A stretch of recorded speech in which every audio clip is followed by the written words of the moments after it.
और भगवान की प्रसन्नता के लिए आपको सुंदर सुंदर कार्य करने चाहिए।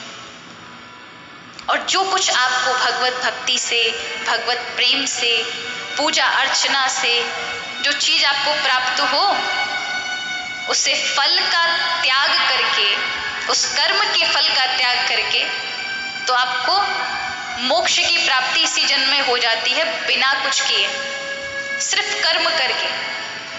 अभी बड़ी गुणमयी बात है। जब तक आप ये सोचकर चलेंगे कि ये सब मैं कर रहा हूं, तब तक जीवन में ये कर्म आपको बांध देंगे। जब ये सोचेंगे कि ये भगवान के द्वारा हो रहा है, मैं तो सिर्फ उनकी प्रेम के लिए, उनकी प्रसन्नता के लिए ये कर्म कर रहा हूं, मुझे भगवान को प्रसन्न करने के लिए अच्छे से अच्छा जो मुझे भगवान ने पद दिया है, जो कार्य दिया, उसे अच्छे से अच्छे करना है, उत्साह से करना है, जिससे भगवान प्रसन्न हो। तो जिस कर्म में भगवान जुड़ जाए तो वो भक्ति बन जाता है। इसी को कर्म योग कहते हैं। गोसाई जी की बड़ी सुंदर सुंदरकांड में आप एक चौपाई पढ़ते हैं, जननी जनक वंदु सुत दारा, जननी जनक बंधु सुत दारा,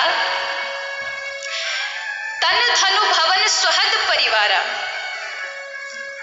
जननी माने, देखिए इतनी एक ही चौपाई के अंदर, एक ही लाइन के अंदर जिसमें हमारा आसक्ति रहती है, जिन में हमने पकड़ रखा है उनको, जिससे हम छूट नहीं सकते, उसके विषय में बड़ी रहस्यमयी बात बताई है।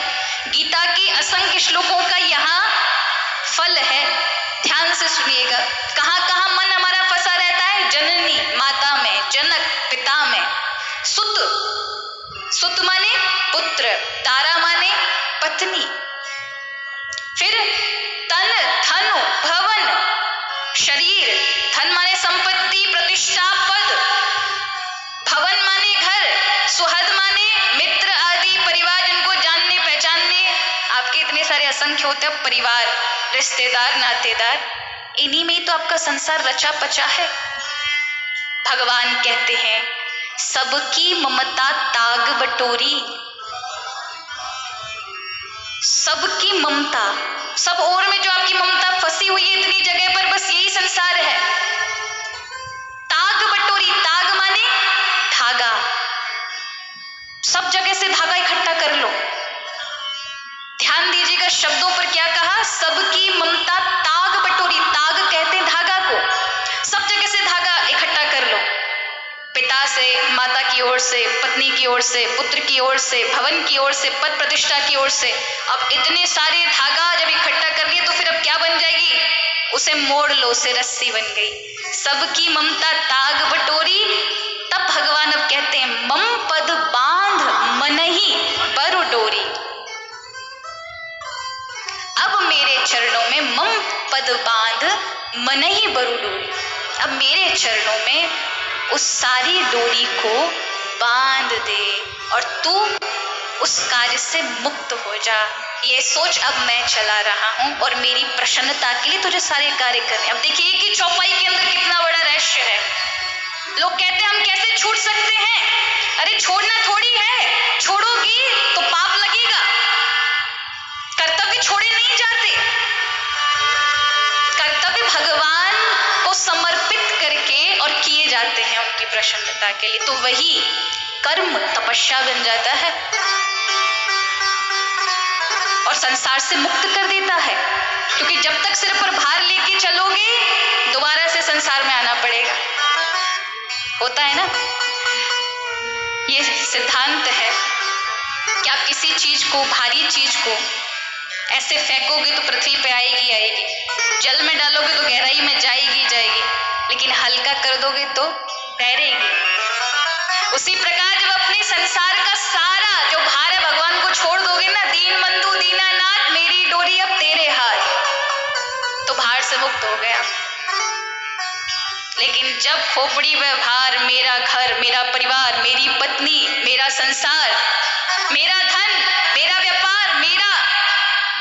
मेरे रिश्तेदार, तब तक भार, और दोबारा से वो खोपड़ी पे जो भार है तो सिद्धांत नीचे गिरना पड़ेगा, आना पड़ेगा फिर से मृत्यु लोक में। लेकिन भार जब हरि पर होगा तो फिर व्यक्ति का फिर प्रारब्ध नहीं बनता। फिर भगवान भी हाथ पसारे खड़े रहते, आ तू भार से मुक्त होकर आया, आजा हृदय से लग जा, तू मेरा बनकर आया है।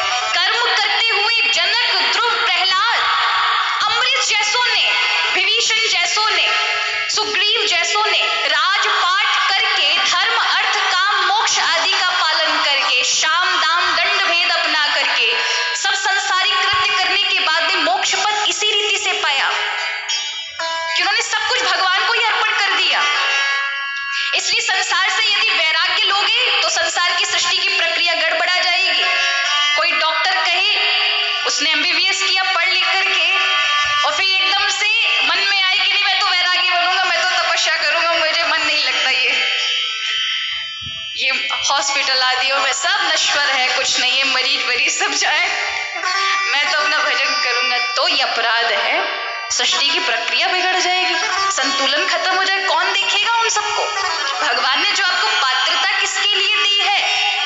सब मरीजों में भगवान का दर्शन करके और फिर सेवा करें तो वह भी तपस्या से बढ़कर है।